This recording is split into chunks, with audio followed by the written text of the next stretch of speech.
La troisième édition de Éric Joël Bekale fait sa rentrée littéraire s'est tenue à Libreville le 31 octobre 2024.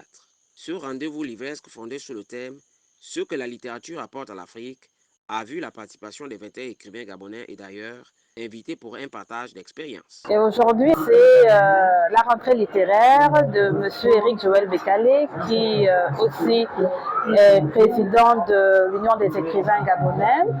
Mais c'est une journée fort en émotion parce qu'il s'agit ici de rassembler les écrivains que nous sommes et ainsi que les lecteurs pour penser l'Afrique. Penser l'Afrique de par l'apport de la littérature pour notre continent. Il est important de se retrouver et de poser comme ça les questionnements autour de ce que nous faisons quant au devenir, n'est-ce pas, de notre continent. Nous qui sommes écrivains, nous qui sommes créateurs des œuvres de l'esprit, nous vivons dans une société, nous vivons à côté des parents qui sont de la précarité, nous vivons le chômage, nous vivons par exemple la mauvaise gouvernance. Alors, est-ce que nous ne sommes pas complices si nous mettons en marge de cette réalité-là pour ne plébisciter que tout ce qui est beau? Je dis non. Je pense que l'écrivain, le créateur des œuvres de l'esprit, doit savoir parler du quotidien pour être, disons, porteur. Cette rencontre des professionnels des lettres a favorisé l'exposition d'une diversité d'ouvrages parfois dédicacés pour les lecteurs présents sur les lieux.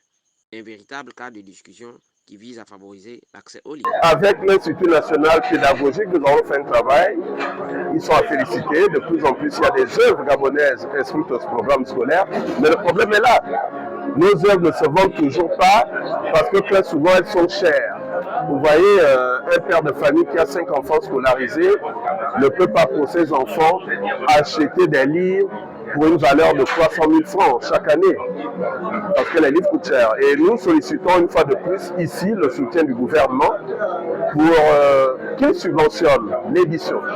Parce que c'est en subventionnant l'édition que le livre, plutôt que de coûter 10 000 francs, pourra coûter 2 500 ou 3 000 francs. Et à partir de là, vous verrez que tout le monde pourra se mettre à acheter et que tout le monde pourra lire. Parce que lire est important. Dans ce contexte particulier du Gabon, les lettres qui devaient être mises en avant pour écrire l'histoire se trouvent contre toute attente exclues. C'est un peu dommage. Nous n'avons pas le réflexe dans notre pays, depuis déjà des décennies, à interpeller les intellectuels, dont les écrivains, lorsque nous avons au débat une question qui concerne toute la société. Je vous l'ai dit, nos livres traversent les âges, nos livres traversent les phases. Les hommes politiques d'hier sont déjà oubliés aujourd'hui, et ceux d'aujourd'hui seront oubliés demain. Mais les écrivains demeurent. Mais voilà, puisque on nous a condamnés à la pauvreté en finissant notre environnement culturel, nous sommes aujourd'hui des laissés pour compte. On n'a pas dans les différents dialogues, et ça je ne parle pas de celui qui s'est tenu récemment, je fais allusion à tous ceux qui se sont tenus avant.